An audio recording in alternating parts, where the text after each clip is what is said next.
시청자 여러분 안녕하십니까? VOA 뉴스투데이 시작합니다. 미국 국무부는 북한의 7차 핵실험 가능성이 있다면서 만일의 상황에 대비하고 있다고 밝혔습니다. 백악관은 북한의 이딴 탄도미사일 발사에 이은 상선의 서해 NLL 침범 등 한국과 북한의 긴장 고조 상황과 관련해 북한의 도발을 지속적으로 우려해왔다면서 이에 따라 정보 역량을 추가했고 미한일 3국이 연합훈련을 해왔다고 강조했습니다. 첫 소식 조은정 기자가 보도합니다. 미국 국무부의 네드 프라이스 대변인은 정례 브리핑에서 중국 공산당 제20차 전국 대표대회가 끝나고 다음 달 미국의 중간선거를 앞둔 상황에서 북한의 7차 핵실험 가능성에 대한 질문을 받았습니다.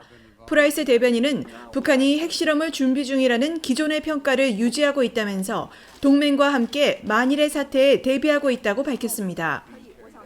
We assess that the DPRK is preparing its Pyongyang-ri test site for what would be its seventh test. This is consistent with the DPRK's own public statements. This is something we've said for a number of months now.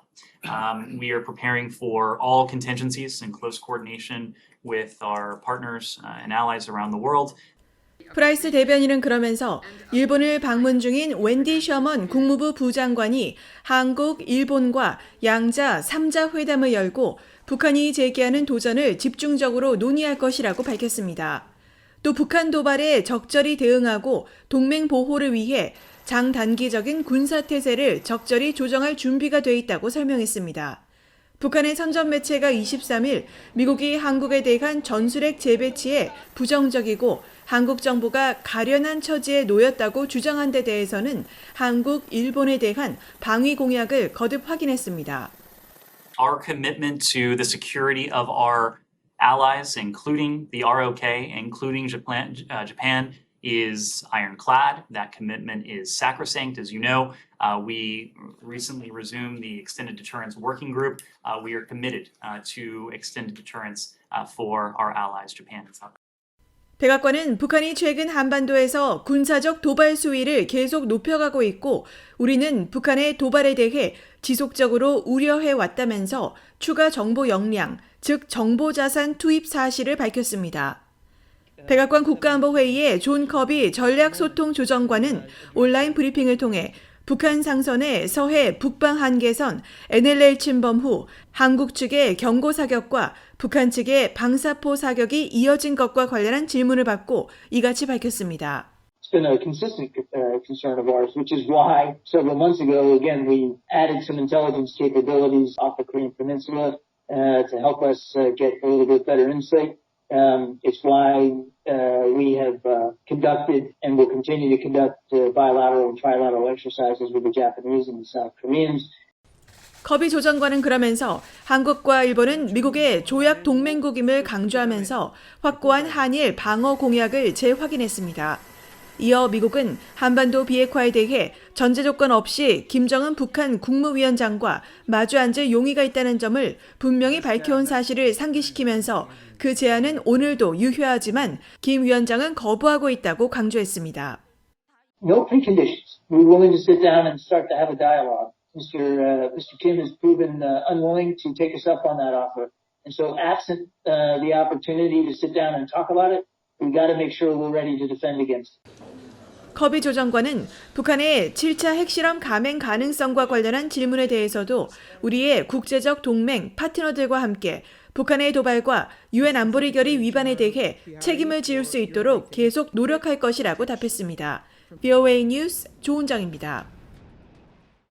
유엔은 북한 선박이 서해 북방 한계선 NLL을 침범해 한국군이 경고 사격을 통해 퇴각시키고 북한군은 방사포로 위협 사격을 가한 데 대해 우려를 나타냈습니다. 스테판 두자릭 유엔 대변인은 24일 정례 브리핑에서 남북한이 서로 경고 사격을 한 데 대한 논평 요청에 북한과 관련해 우리는 한반도와 주변의 긴장 고조에 대해 분명히 우려하고 있다고 밝혔습니다. 이어 그런 점에서 유엔 사무총장은 북한이 다른 당사국들과 대화를 재개하고 모든 당사자들이 함께 대화에 도움이 되는 환경을 조성할 것을 요청했다고 밝혔습니다.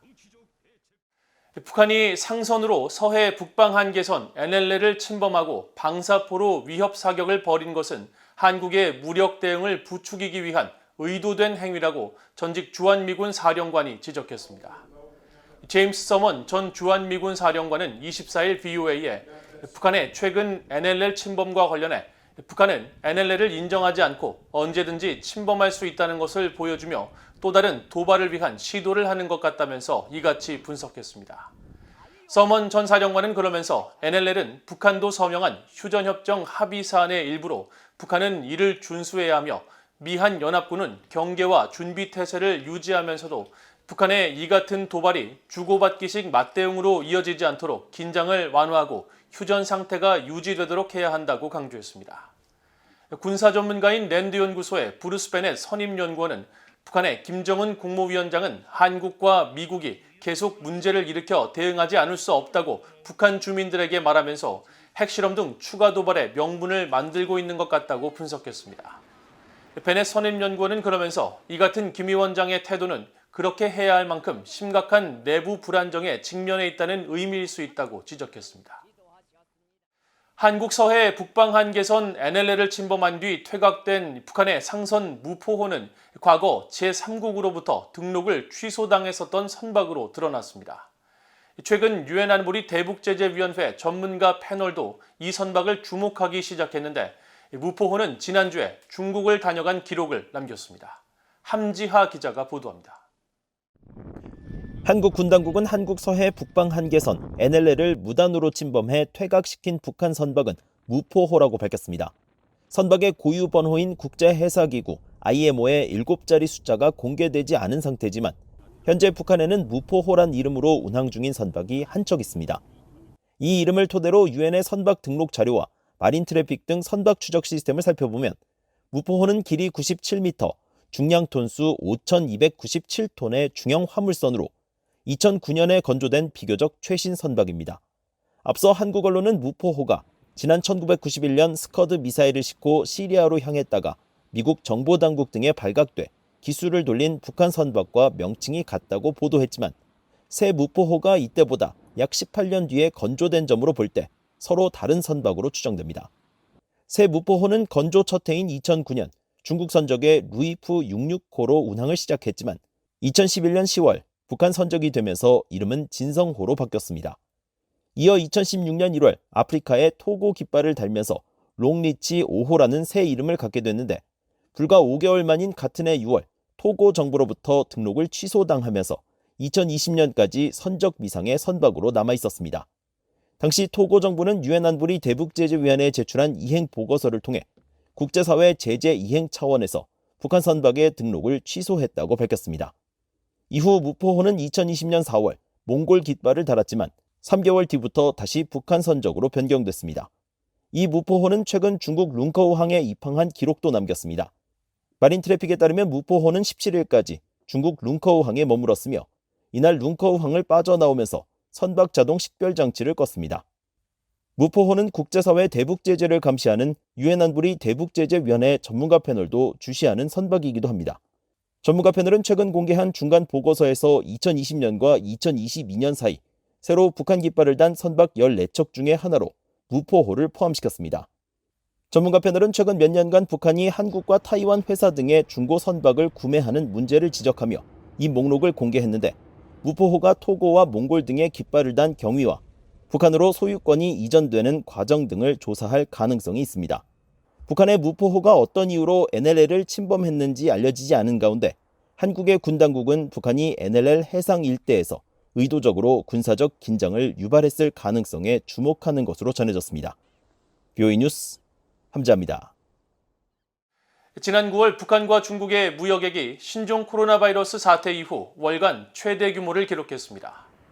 BOA가 중국 해관총서의 무역 자료를 분석한 결과 지난달 북한은 중국에서 9,007만 달러어치의 물품을 수입하고 1,420만 달러어치를 수출해 총 무역액 규모가 1억 427만 달러를 기록한 것으로 나타났습니다. 이 같은 9월 무역액은 신종 코로나 바이러스 사태가 막 시작되던 2020년 1월에 1억 9,715만 달러 이후 최대 규모입니다. 북한이 지난달 중국에서 가장 많이 수입한 품목은 버스와 화물차용 타이어 11만 9,565개로 1,302만 달러에 달하며 이어 514만 달러를 기록한 가발과 인조 속눈썹 등 모발용 제품과 대두유, 담배 부산물 등을 중국에서 대량으로 수입했습니다. 또 중국산 보건용 안면 마스크도 총 1,055만 8천여 개, 약 30만 달러치를 사들였습니다. 북한이 가장 많이 수출한 품목은 합금철의 일종인 페로실리콘이었으며 몰리브덴 광과 그 정광 제품, 플로트 유리 등이 그 뒤를 이었습니다. 유엔 아동기금 유니세프가 보건과 영양, 식수, 위생 프로그램과 관련한 지원 물자의 북한 반입에 대해 대북 제재 면제 승인을 받았습니다.